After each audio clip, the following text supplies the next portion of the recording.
vais vous montrer durant tout ce processus ce que j'ai visité. Je vous conseille plein de trucs, les restos, les hôtels, les visas, etc. Du coup, je vous emmène avec moi jusqu'à là-bas.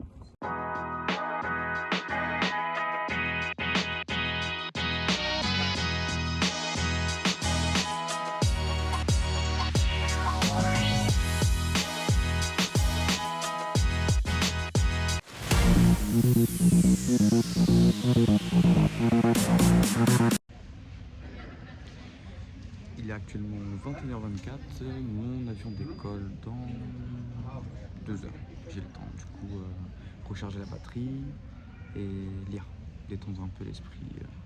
Ce qui fait, je suis trop fatigué, vraiment trop fatigué. Du coup, pour le vol, j'avais choisi la compagnie Air France. Ça s'est très bien passé. C'était un vol de 13 heures. C'était très très long. Mais voilà, arrivé à Santiago du Chili, la capitale.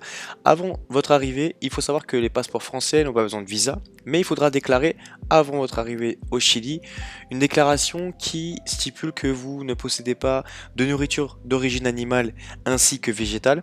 Car vraiment, le Chili protège vraiment son écosystème. C'est quelque chose qui est très important pour ce pays-là. Du coup, voilà, il faudra déclarer ça. Lorsque vous arrivez sur le territoire chilien, en passant par la douane, etc., vous allez poser des questions, répondre aux questions, ainsi recevoir un papier qui s'appelle le PDI. Il faudra garder ce petit papier jusqu'à la sortie du territoire. Ce petit papier-là vous garantit la sortie du territoire sans problème. Du coup, voilà, mention spéciale de bien garder ce petit papier.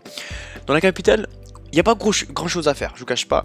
Il faisait très très chaud, mais il y a de belles architectures, on y flâne très facilement, car les espaces sont grands et malheureusement ils sont vides. Santiago du Chili, alors j'aime pas trop. Comme vous le voyez, vraiment c'est des vieux bâtiments, les espaces sont très vides et la ville elle propose pas beaucoup de musées, pas beaucoup de monuments à visiter. Je suis pas déçu parce que je m'attendais pas à grand chose. Mais voilà, aujourd'hui j'ai atterri aujourd'hui à il était quoi 9h40, je suis arrivé ici à 11h à l'hôtel, prendre une douche, etc. Là je sors un petit peu, il fait 33 degrés, vraiment très très chaud. Là il est actuellement 14h, du coup je vais me balader un peu. Alors petite surprise, à Santiago du Chili, il y a un restaurant qui ressemble à une cantina de Star Wars.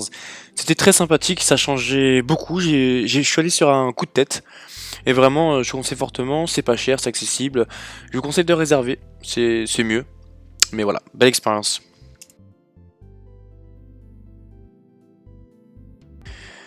La direction Puerto Natales, une ville située au sud du Chili, plus précisément à côté de la Patagonie chilien. Alors j'avais pris la compagnie Latam, il y a très peu de vols, c'est-à-dire que les horaires sont très espacés.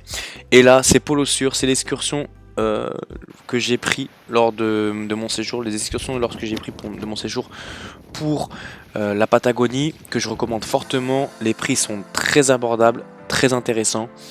Et Puerto Natales, je suis tombé sous le charme. C'est très paisible.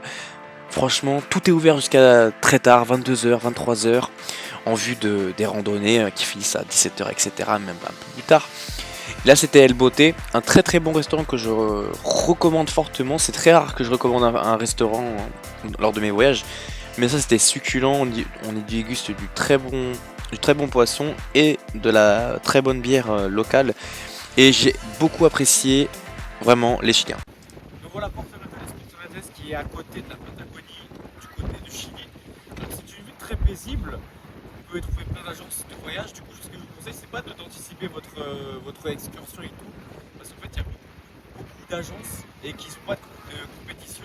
Beaucoup d'agences, vous pouvez venir et réserver une excursion pour la journée ou booker plusieurs excursions lors de votre séjour. Donc, je vous conseille de ne pas anticiper. En plus, vous paierez beaucoup moins cher en étant ici avec le nombre d'agences qu'il y a, et les agences ferment à 20h. Ici, il y a beaucoup d'hôtels. Après, il ne faut pas s'attendre à des hôtels à 3-4 étoiles, c'était vraiment un truc très basique.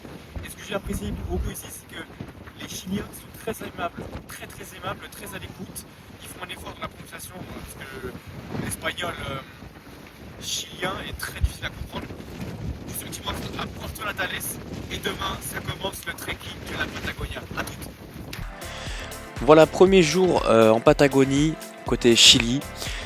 Toujours avec Polo Sur, une très bonne agence de voyage que je conseille fortement par la qualité des guides, par la qualité de la communication et par la qualité des prix. Très bon rapport qualité-prix. Du coup là on a visité la Cueva del Bilodon. Cueva del Bilodon en gros c'était une grotte qui s'est formée naturellement, et lorsqu'il y avait des colons allemands etc., ils ont découvert une espèce animale, une espèce d'ours qui s'appelle le El Bilodon. Et c'est une bonne balade, une bonne découverte, parce que c'est un peu un amuse-bouche de la Patagonie. Vraiment, c'est, comme vous le voyez, une formation d'une grotte naturelle de ce type-là. Et voilà l'animal qu'ils ont découvert, des restes de peau, des restes de peau, d'os, etc. Et voilà, franchement, comme amuse-bouche, je conseille fortement. De toute façon, ce sera toujours inclus, il me semble, dans les packaging d'agence. Et voilà, ça c'est la Patagonie. En gros, lorsque je suis rentré en Patagonie, je suis rentré en pleine nature, et c'est ça qui m'a le plus bluffé, le plus intéressé. C'est vraiment la déconnexion totale. Regardez-moi ces paysages, on dirait des paysages de peinture. Et il faut savoir qu'à chaque fois que vous allez rentrer dans une réserve naturelle ou dans un parc naturel en Patagonie, parce qu'il y en a plusieurs, il faudra vous enregistrer, faire le checking, c'est-à-dire descendre de la voiture, descendre de l'autocar, peu importe, et d'aller faire son checking, de payer également, bien sûr, son droit d'entrée. Mais voilà, c'est très très important, et surtout, tout le temps garder vos déchets sur vous pour préserver, regardez-moi ça, pour préserver la... Là on voit de loin la Torre del Paine, c'est le symbole de la Patagonie, c'est le truc le plus populaire. Mais là je reviens, il faut vraiment garder ces déchets, vraiment préserver la nature, c'est très important. Regardez-moi ça, c'est tout à fait magnifique. Il faut savoir que dans cette période-là, il y a beaucoup moins de monde, la période de janvier, février. Par contre, la période où il y aura de la neige, là, les prix, ils vont augmenter et il y aura beaucoup plus de monde. Du coup, ce que je vous conseille, c'est d'aller en basse saison. Comme janvier, c'est la saison la plus basse, la moins chère. Mais il faut savoir que la Patagonie reste une destination assez coûteuse. Je dirais à peu près pour agence, hôtel, vol interne, il faut compter dans les 1000 euros, grand maximum, sur une journée de 4 jours. On va dire de 4 jours à peu près, avec vol aller-retour, nuit à l'hôtel, petit déjeuner, en plus de l'agence. Voilà, 1000 euros pour 4 jours, c'est un budget assez conséquent, mais franchement ça vaut le coup. Je regrette pas d'avoir fait confiance à Polo Sur, etc. Le 4e jour, je décide de partir à El Calafate, qui est en Argentine, en traversant la frontière en bus, via une agence. Et du coup, j'ai demandé à l'agence s'ils pouvaient me laisser à El Calafate pour gagner des jours et ne pas retourner au Chili, parce qu'ils font l'aller-retour. Ça s'est très bien passé, j'ai donné le PDI, comme je vous ai dit, à la frontière chilienne, et je suis rentré en Argentine pour El Calafate pour voir les glaciers. Et c'était vraiment magnifique, une très très belle expérience. Il faut savoir que je trouvais un peu l'agence et le ticket d'entrée un peu plus cher qu'au Chili, avec le peso argentin que je ne comprenais pas. Le 6e jour, je décide d'aller à Buenos Aires, excusez-moi, la capitale d'Argentine. Alors les premiers jours, j'étais vraiment perdu. Perdu dans quel sens? Je me suis dit, en fait, j'arrive pas à trouver le charme de la ville. En visitant l'obélisque, en allant déguster une pizza, déguster une glace, qui sont très très bonnes, avec une influence beaucoup italienne. Il faut savoir que je pense que j'ai plus visité le quartier italien.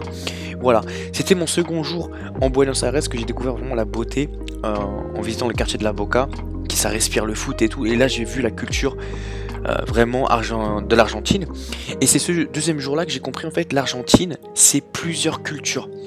Parce que j'arrivais pas à trouver un style architecture à assimiler à cette ville. Parce qu'en fait, il y avait beaucoup d'influences espagnoles, portugaises, françaises, italiennes en termes d'architecture, et grecques également. Et c'est ce 2e jour, j'ai compris voilà, la beauté de Buenos Aires. Nous, en tant qu'Européens, on va pas trop aimer, parce qu'il y a beaucoup d'influences européennes. Mais voilà, c'est une très belle ville.